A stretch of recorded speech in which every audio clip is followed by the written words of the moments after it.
swans or geese.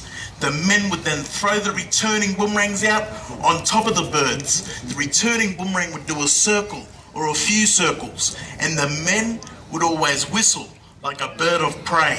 So the ducks or the birds would think that there was a bird of prey flying over the top of them.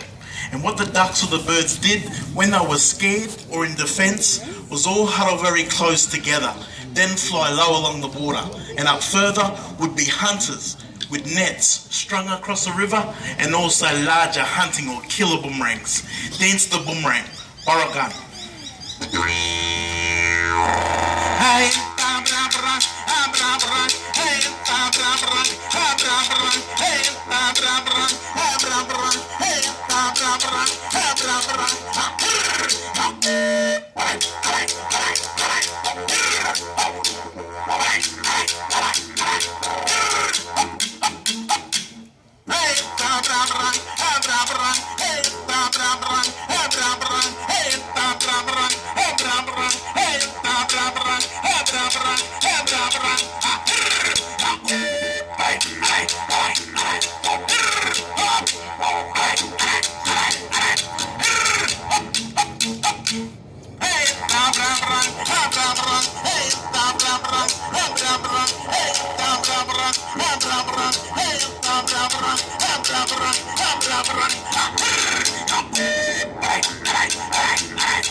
Brawo!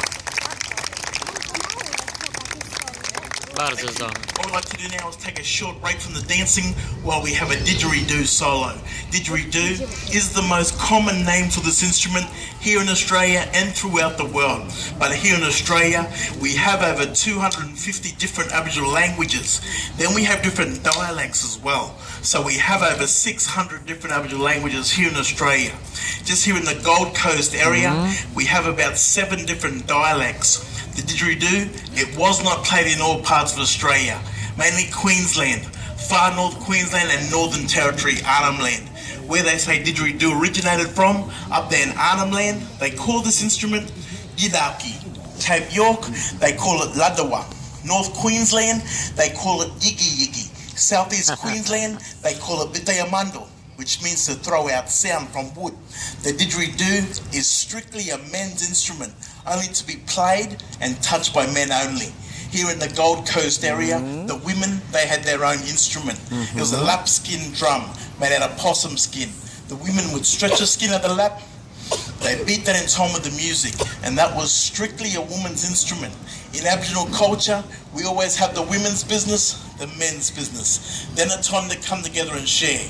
The didgeridoo is just a hollow piece of wood, and it's hollowed out by the termites or the white ants. All we do is go up to the tree, we tap on it to see if it sounds hollow. If it sounds hollow, we cut it to whatever length we want. Take it back to the camp, we'll get those termites out and any wood that they've chewed up and left inside there. As soon as we get all that out, we can more or less play didgeridoo straight away. The way we play didgeridoo, we vibrate our lips in a loose and relaxed fashion. It looks like this.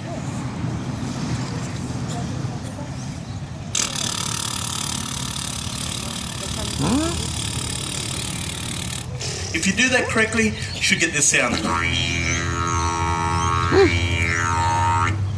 We also have different animal noises or bird calls. We get those calls by vibrating our lips loosely.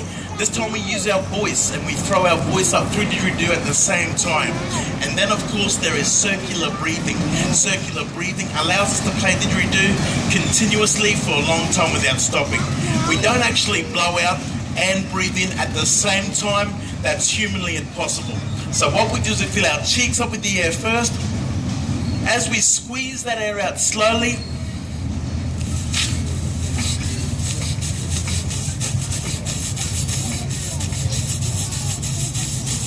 it allows us to take a short, quick breath in through our nose. As the didgeridoo player begins to play, just at the very start, I will ask him to raise his hand just to show you or indicate to you that he is taking a breath. Didgeridoo.